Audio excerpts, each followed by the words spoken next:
अस्सलामु अलैकुम वरहमतुल्लाहि वबरकातुहू। बिस्मिल्लाहिर्रहमानिर्रहीम। नहमदुहु व नुसल्ली अला रसूलिहिल करीम व अला आलिहि व अस्हाबिहि अजमाइन। अम्मा बाद। मोहतरम भाइयों, बुज़ुर्गों, दोस्तों, तस्वीर जो आपको नज़र आ रही है ये मेरे खुसर साहब हैं।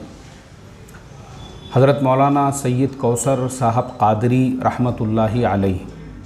मुझे बड़े गम, बड़े दुख के साथ कहना पड़ रहा है, गुज़िश्ता पीर को उनका इंतकाल हो गया और उनके इंतकाल के बाद जिस तरह से लोगों के तासुरात उनके बारे में सुनने के लिए मिले, तो ख़ुद मेरे दिल में उनकी जो इज़्ज़त है, अज़मत है, मोहब्बत है, उसमें मज़ीद इजाफ़ा हो गया कि कोई फ़र्द ऐसा नहीं था जो मुझे मिला हो और उसने अपने दिल की गहराइयों से हज़रत मौलाना के इंतकाल के ऊपर दुख का इजहार न किया हो। हर तबक़े के लोगों से मेरी मुलाकात हुई, हर तबक़े के लोगों से, वहाँ के उलामा से मुलाकात हुई। हज़रत मौलाना अब्दुल रऊफ़ साहब नदवी बड़े और उस इलाक़े के जो है बुज़ुर्ग उलामा में से है और हज़रत मौलाना अली मियाँ फ़ाउंडेशन के चेयरमैन भी है, उसके ज़िम्मेदार भी है। उनसे मैं मिला तो उन्होंने अपने दुख और तासुरात का इज़हार किया कि किस तरीक़े से मौलाना कौसर साहब से उनका दिली रब्त था, ताल्लुक़ था और किस तरह से उनके अंदर यानी बावजूद पीराना साली के और कई अमराज के मरीज़ होने के बावजूद उम्मत का जो दुख था, उम्मत का जो दर्द था और कोई भी ऐसा दीनी प्रोग्राम जो है वो बिल्कुल भी उसको नहीं छोड़ते थे, भले उनकी अपनी तबीयत कैसी ही हो। इसलिए हर मजलिस में वो हशाश और बशाश नज़र आते थे, तो लोगों को ये लगता था यार इनको तो कोई बीमारी वगैरह तो नज़र नहीं आती है, ये तो हमेशा हशाश बशाश रहते हैं माशाअल्लाह, और बयान भी करते हैं और बात भी करते हैं। जैसे उनके इंतकाल से सिर्फ़ एक दिन पहले जो हज़रत मौलाना अली मियाँ फ़ाउंडेशन की जानिब से वालेकुम अस्सलाम सीरत क्विज़ रखी गई थी, उसमें 2000 से ज़्यादा तलबा और तालिबात ने शिरकत की थी।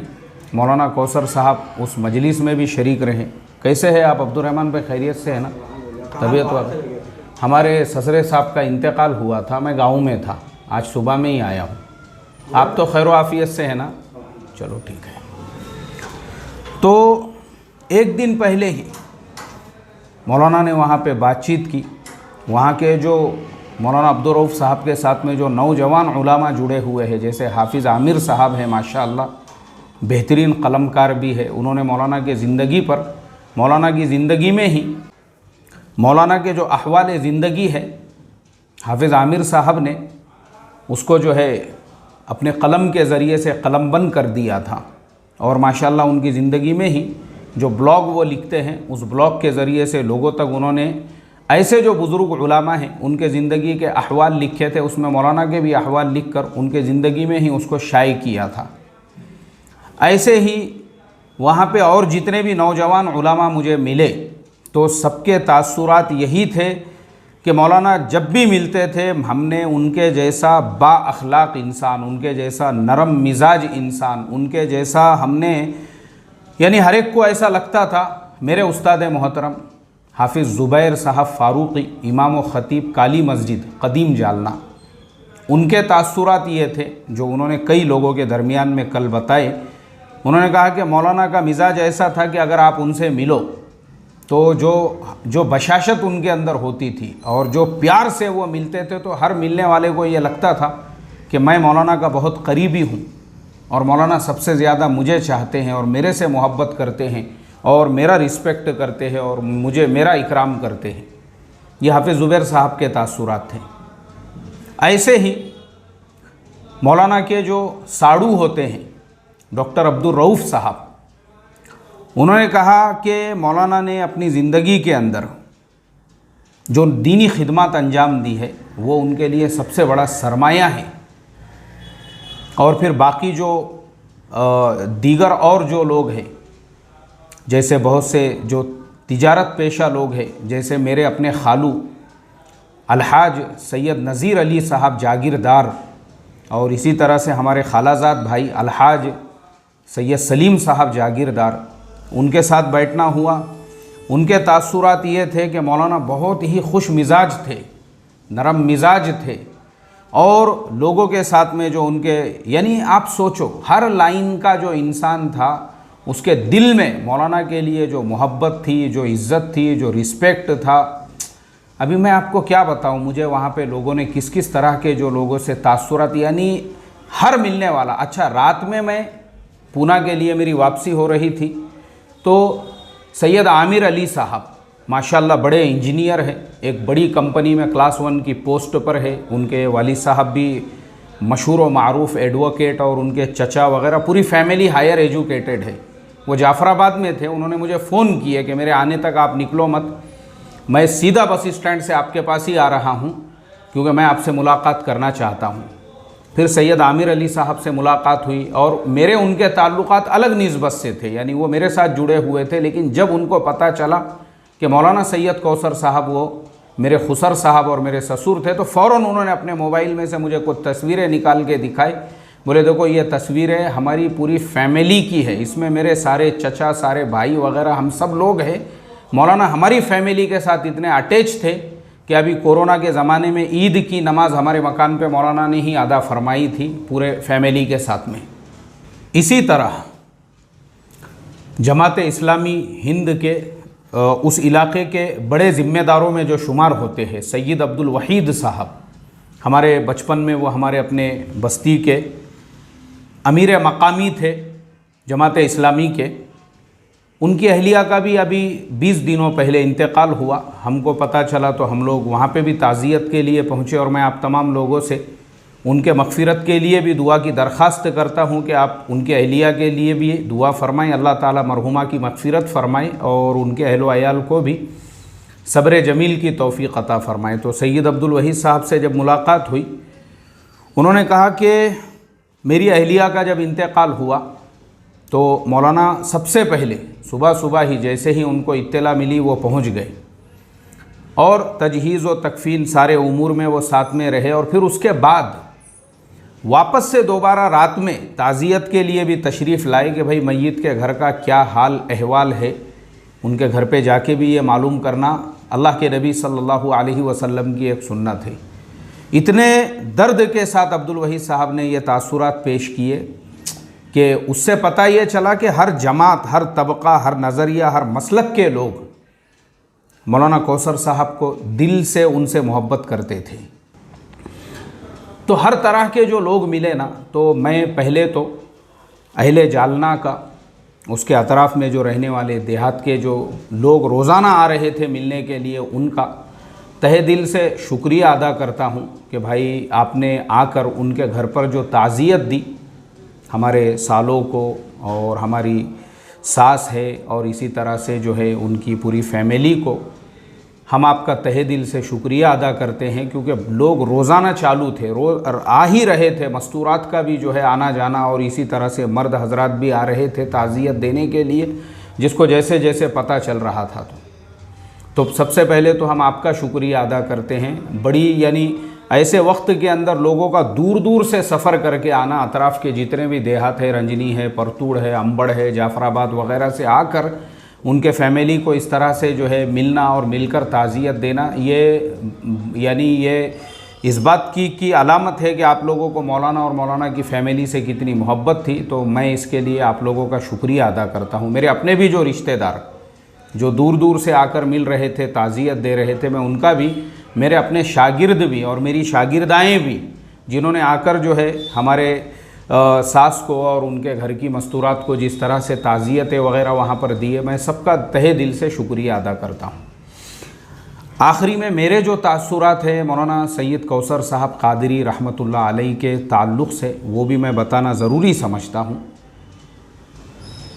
जब यानी आज से तकरीबन 25 साल पहले मेरा निकाह जो है 1998 में हुआ था, 1998 में, और उस वक्त मेरी उम्र थी 21 साल। तो मुझे याद है अच्छी तरह से जो घर उनका था, उस वक्त में मौलाना ने एक गरीब बस्ती है बस स्टैंड के बाजू में, जालने में ही, उसको संभाजी नगर का एरिया कहते हैं। तो जब हमारी रिश्ते की बात हो रही थी, मुझे याद है मौलाना ने उसी वक्त कहा था बोले मैं एक इलाके में और मस्जिद का काम कर रहा हूँ, वहीं पे हमारा मकतब का और मदरसे का भी हम लोग काम कर रहे हैं, क्योंकि वह बस्ती ऐसी है कि अतराफ़ में जो है पूरे मकानात जो है वो हमारे बिरादरान वतन के हैं और दरमियान में मुसलमानों के कुछ मकानात हैं। अब जो इख्तिलात है, उस इख्तिलात के जो मनफी असरात है वो सारे के सारे वहाँ पे मुरतब हो रहे हैं, जिसकी वजह से जितनी भी बुराइयां हो सकती है वो सारी के सारी उस इलाके के अंदर पैदा हुई है। और अगर हमने उस इलाके को अभी मेहनत का मैदान नहीं बनाया और मस्जिद वग़ैरह का वहाँ पे क़ियाम अमल में नहीं लाया और मकतब का कोई निज़ाम शुरू नहीं किया, तो मुमकिन है कि कहीं उस बस्ती के लोग जो है वो इर्तिदाद की तरफ ना चले जाए और उस बस्ती की जो बहन बेटियां हैं उनके इज़्ज़तों का, इस्मतों का, इफ़्फ़तों का मसला है और आने वाली नस्लों के दीन का मसला है। इसलिए ये मेरा प्रोजेक्ट है, ये मेरे ज़िंदगी का मकसद है। उस वक्त उन्होंने एक सोसाइटी की बुनियाद रखे थे, Al Hanif education and welfare society. Hanif जो है उनके वालिद साहब का नाम था। उस हिसाब से उन्होंने जो है अपने वालिद के नाम पे उस एजुकेशन सोसाइटी की बुनियाद रखी और उसके बाद जो अपने आप को झोंक दिया उस इलाके के लिए, ये मैंने देखा। उसके बाद मेरा निकाह भी हुआ। निकाह के बाद जब भी मेरा जाना आना होते रहता था तो मैं यही देखता था कि उनके दिमाग पर, उनके जहन पर सबसे ज़्यादा जो फ़िक्र है वो उसी बस्ती की है। कैसे वहाँ की मस्जिद मुकम्मल हो, कैसे वहाँ के मकातिब का निज़ाम चले, कैसे वहाँ पे स्कूल जो है, फिर उन्होंने वो मकतब में स्कूल शुरू किया। प्राइमरी स्कूल से उसकी शुरुआत की, महाराष्ट्र गवर्नमेंट से उन्होंने उसका परमिशन लेकर आए। अच्छा, ये बात भी मैं आपको बता दूँ, ये बात मुझे डॉक्टर अब्दुर्रऊफ़ साहब ने बताई, जो उनके साड़ू होते हैं। डॉक्टर साहब ने बताया कि मौलाना को इतनी मालूमात थी इस लाइन से, गवर्नमेंट के काम कैसे करा के लेना, चाहे वो ज़िला परिषद हो, कलेक्टर ऑफिस हो, मंत्रालय हो। अक्सर उनके मुंबई सफ़र होते थे मंत्रालय के अंदर। और कई ऐसी सोसाइटियां हैं, कई ऐसे ट्रस्ट है, कई ऐसे काम हैं मदारिस के और स्कूलों के कि ज़िले भर से लोग उनके पास में आते थे राय मशवरे के लिए और बाज़ औक़ात मौलाना खुद सफ़र करके उनके साथ में जाते थे।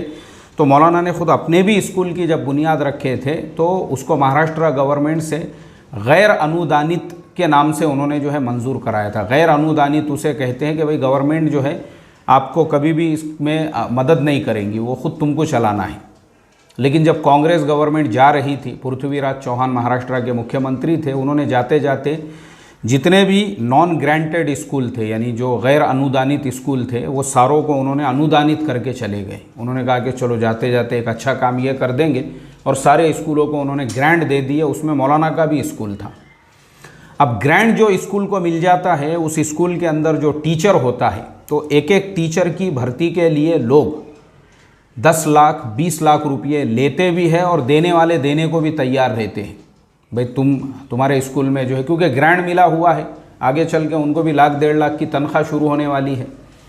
लेकिन मैं आपको बता दूं, अब मैं आपको साथ में ये तस्वीर जोड़ूंगा। ये रात, यानी इसको 24 घंटे भी नहीं हुए इस तस्वीर को, ये रात की ही है जो मैंने लाइव मजलिस उसी जगह पे बैठकर लिया जो तख़त पे मौलाना बैठते थे। ये दीवार जो आपको पीछे नज़र आ रही है, ये मिट्टी की दीवार है, सीमेंट की दीवार नहीं है, मिट्टी की। और उसके ऊपर जो मारा हुआ है कलर, वो कलर नहीं है, वो है चूना। आप लोगों ने देखे होंगे बचपन में चूना मारते थे, 3 रुपये किलो चूना आता था, 30 रुपये में 10 किलो की थैली आती थी।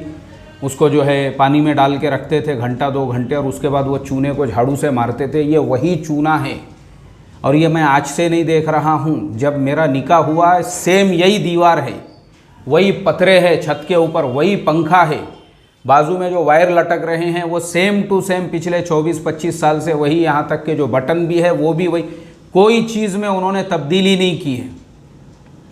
वो अगर चाहते एक एक टीचर के 30-30 लाख रुपये लेकर, मान लो उनके यहाँ 10 टीचरों की भी अगर भर्ती होती ना, तो ख़ुद का बंगला, खुद की हवेली बना सकते थे, आलीशान तरीके से ज़िंदगी गुजार सकते थे। लेकिन उन्होंने वैसा नहीं किया, बल्कि जो टीचर उनके यहाँ पे खिदमत अंजाम दे रहे थे, आगे उन्होंने उसी को कंटिन्यू किया और अपनी पूरी ज़िंदगी उसी गुर्बत में, उसी इफलास में, उसी कस्म पुरसी में, वही वो निकाह वगैरह पढ़ाया करते थे, क़ारिउन निकाह थे और पूरी ज़िंदगी मस्जिद की इमामत के अंदर उन्होंने गुजार दी, 50 साल से ज़्यादा। अपना खुद का कुछ भी नहीं किया उन्होंने, कुछ भी नहीं किए। वो घर के दरवाजे भी वैसी, जो तख़त जिसके ऊपर वो बैठ, कोई उसके अंदर उन्होंने चेंजेस नहीं किए। हो सकता है वो तख़त के नीचे खाली उसको ऊंचा करने के लिए थोड़े से फतरे रख दिए उसके नीचे, एक फतरे पे दूसरा, दूसरे पे तीसरा, तो बैठे बैठे कभी कभी एक आधा पत्थर टूट गया तो एक आधा कोना झुक जाता था उसका। उसके अलावा कुछ नहीं। आप सोचो, मैं उस इंसान की बात कर रहा हूँ जिसने खुद ने एक एजुकेशनल सोसाइटी की बुनियाद रखा, जो उसका चेयरमैन था, और जिन्होंने जो है उस स्कूल को ज़ीरो से लेके आज वहाँ पे 100% ग्रैंड तक, और आज जो है वहाँ पे हाई स्कूल तक उसको पहुँचाए, और फिर सिलाई मशीन वगैरह का वहाँ पे जो नज़्म किए। वहाँ की जो मुअल्लिमा थे, मेरे सामने ही वो 2 रोज़ पहले आई थी, दहाड़े मार मार के वो रो रही थी और ये कह रही थी कि मौलाना ने हमको जिस रास्ते के ऊपर हमको खड़ा किया था कि उम्मत के बच्चियों की तुमको खिदमत करना है, इसलिए हम भी उन्हीं की तालीमात की ये बदौलत जो है हम किसी से कोई फ़ीस नहीं लेते हैं। आज 100 से ज़्यादा लड़कियां सिलाई मशीन वहाँ पे सीख रही है जिनकी कोई फ़ीस नहीं है। और उस एरिया के भी लोग मेरे सामने ही आए थे, बहुत सारे वहाँ के इमाम साहब और दीगर लोग, वो दहाड़े मार मार के रो रहे थे। और उनका कहना ये था कि इन्होंने जो है उम्मत के दर्द में, उम्मत के फ़िक्र में जितनी वहाँ पे क़ुरबानियाँ दिए, कोशिशें किए, हम बता नहीं सकते हैं। अल्लाह ताला उनकी क़ुरबानियों को, कोशिशों को, मेहनतों को, यानी आज वो पूरे संभाजी नगर के एरिए के अंदर जो दीनी माहौल है, वहाँ के बच्चों के लिए एक स्कूल है, वहाँ पे मकतब का नज़्म है, वहाँ की लड़कियों के लिए सिलाई मशीन वगैरह, ये जितना भी आज वहाँ पे जो है फ़ायदा पहुँच रहा है, ये सारा क्या सारा मौलाना की क़ुरबानियों की बदौलत है। तो मैं आखिर में यही दुआ करूँगा, मौलाना सैयद कौसर साहब क़ादरी रहमतुल्लाहि अलैह जो अभी अल्लाह की रहमत में जा चुके हैं, उनके लिए अल्लाह ताला उनकी इन्हीं काविशों को, इन्हीं मेहनतों को, क़ुरबानियों को बेइंतहा कबूल फ़रमाएँ, उनको जन्नतुल फिरदौस में जगह अता फ़रमाएँ, उनके दराजात को बुलंद फ़रमाएँ। और अल्लाह ताला उनके जो बेटे हैं, बेटियां हैं, पोतरे हैं, नवासे हैं, दामाद है और दीगर जो रिश्तेदार हैं, अइज़्ज़ा है, अक़रबा है, सब लोगों को सब्र जमील की तौफ़ीक़ अता फ़रमाएँ। इसलिए कि आज उनके इंतकाल को 5 से 6 दिन हो गए, लेकिन गम का वो जो माहौल है उनके घर के अंदर, अभी भी उसमें कोई कमी नहीं आई है। इसके लिए मैं भी आप लोगों से दुआओं की दरख्वास्त करता हूँ। अस्सलामु अलैकुम व रहमतुल्लाहि व बरकातुहू।